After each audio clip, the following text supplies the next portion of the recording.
சென்னையில் அனுமதியின்றி no parking board வைத்தால் நடவடிக்கை பாயும் என எச்சரிக்கை விடுக்கப்பட்டுள்ளது. சென்னையில் அனுமதியின்றி நோ பார்க்கிங் அறிவிப்பு பலகைகள் வைப்பதற்கு போக்குவரத்து காவல்துறை தடை விதித்துள்ளது. இது தொடர்பாக சென்னை போக்குவரத்து காவல்துறை வெளியிட்டுள்ள செய்திக்குறிப்பில் குடியிருப்பு மற்றும் வணிக நிறுவனங்கள் நோ பார்க்கிங் சைன்போர்டுகள், மண் பைப்புகள், தடுப்புகளை வைப்பது அதிகரித்து வருவதை கண்டறிந்துள்ளது தெரிவிக்கப்பட்டுள்ளது. சாலையோரம் மற்றும் பொது இடங்களில் தனியார் வாகன நிறுத்தம் அல்லது பிற நோக்கங்களுக்காக அனுமதியின்றி ஆக்கிரமிப்பது சட்டவிரோதமானது என கூறப்பட்டுள்ளது.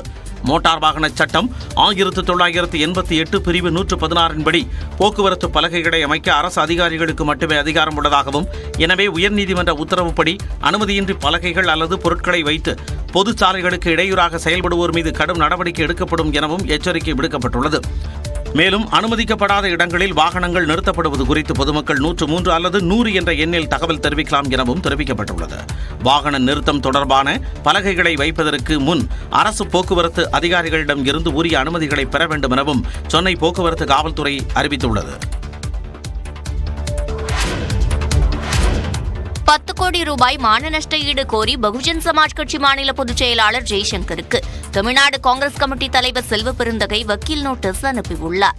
பகுஜன் சமாஜ் மாநில தலைவர் ஆம்ஸ்ட்ராங் கடந்த 5ஆம் தேதி பெரம்பூரில் வெட்டி படுகொலை செய்யப்பட்டார். இந்த கொலை வழக்கில் செல்வ பெருந்தகைக்கு தொடர்பு இருப்பதாக பகுஜன் சமாஜ் கட்சி குற்றம் சாட்டியுள்ளது. இது தொடர்பாக அக்கட்சி மாநில செயலாளர் ஜெய்சங்கர் என்பவர் ராகுல் காந்திக்கு கடிதம் எழுதியிருந்தார். காங்கிரஸ் முன்னாள் நிர்வாகி அஸ்வத்தாமன் மற்றும் அவரது தந்தை ரவுடி நாகேந்திரனை பயன்படுத்தி கொலையை அரங்கேற்றியுள்ளதாகவும், செல்வ பெருந்தகையை தமிழ்நாடு காங்கிரஸ் தலைவர் பதவியிலிருந்து நீக்க வேண்டும் என்றும் கடிதத்தில் குறிப்பிட்டிருந்தார். இந்நிலையில் பகுஜன் சமாஜ் மாநில பொதுச் செயலாளர் ஜெய்சங்கருக்கு செல்வ பெருந்தகை வக்கீல் நோட்டீஸ் அனுப்பியுள்ளார். அதில் ஆம்ஸ்ட்ராங் கொலை விவகாரத்தில் தன்னை பற்றி பொய் செய்தி வெளியிட்டு அவதூறு கருத்து தெரிவித்ததற்கு 10 கோடி ரூபாய் மான நஷ்ட ஈடு வழங்கவும் 14 நாட்களுக்குள் மன்னிப்பு கேட்க வேண்டும் எனவும் தெரிவிக்கப்பட்டுள்ளது.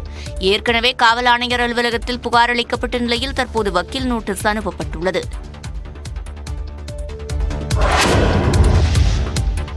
சேலம் மாவட்டம் எடப்பாடி அருகே காதல் திருமணம் செய்து கொண்ட புதுமண தம்பதியை கடத்திய பெண்ணின் உறவினர்கள் 4 பேர் கைது செய்யப்பட்டனர்.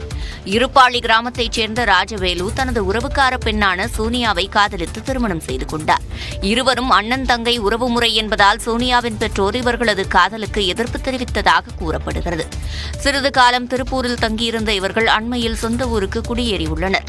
இந்நிலையில் சோனியாவின் உறவினர்கள் ஜம்புலிங்கம், மகேஸ்வரி, ரவி, அவரது மனைவி புவனேஸ்வரி ஆகியோர் ராஜவேலுவின் வீட்டிற்கு சென்று கதவை உடைத்து வலுக்கட்டாயமாக இருவரையும் காரில் கடத்திச் சென்றதாக கூறப்படுகிறது. ஓமலூர் அடுத்த தீவெட்டிப்பட்டி அருகே ராஜவேலுவை காரில் இருந்து இறக்கிவிட்ட அந்த கும்பல் சோனியாவை கடத்திச் சென்றதாக பூலாம்பட்டி காவல் நிலையத்தில் புகார் அளிக்கப்பட்டது.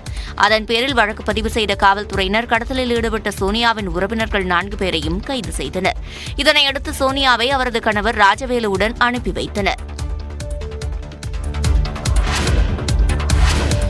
நியூசிலாந்து அணிக்கு எதிரான முதல் டெஸ்ட் கிரிக்கெட் போட்டியில் இலங்கை அணி 63 ரன்கள் வித்தியாசத்தில் வெற்றி பெற்றது. இலங்கையில் சுற்றுப்பயணம் மேற்கொண்டுள்ள நியூசிலாந்து அணி 2 போட்டிகள் கொண்ட டெஸ்ட் தொடரில் விளையாடுகிறது. முதல் போட்டி காலேவில் நடைபெற்றது. முதல் இன்னிங்ஸில் இலங்கை அணி 305 ரன்களும் நியூசிலாந்து அணி 340 ரன்களும் எடுத்தன. 35 ரன்கள் பின்தங்கிய நிலையில் இரண்டாவது இன்னிங்ஸை தொடங்கிய இலங்கை அணி 309 ரன்களில் ஆட்டமிழந்தது. இதையடுத்து 275 ரன்கள் எடுத்தால் வெற்றி என்ற இலக்குடன் நியூசிலாந்து அணி இரண்டாவது இன்னிங்ஸில் விளையாடியது. பிரபாத் ஜெயசூர்யா, ரமேஷ் பெண்டிஸ் ஆகியோரின் சிறப்பான பந்து வீச்சால் நியூசிலாந்து அணி அடுத்தடுத்து விக்கெட்டுகளை இழந்து தடுமாறியது. எனினும் மறுமுனையில் ரச்சின் ரவீந்திரா நிதானமாக விளையாடி எதிரணிக்கு சற்று நெருக்கடி கொடுத்தார். சதத்தை நெருங்கிய அவர் 92 ரன்களில் ஆட்டமிழந்தார். முடிவில் நியூசிலாந்து அணி 211 ரன்களில் அனைத்து விக்கெட்டுகளையும் இழந்து தோல்வியடைந்தது. 9 விக்கெட்டுகளை வீழ்த்திய சுழற்பந்து வீச்சாளர் பிரபாத் ஜெயசூர்யா ஆட்டநாயகனாக தேர்வு செய்யப்பட்டார்.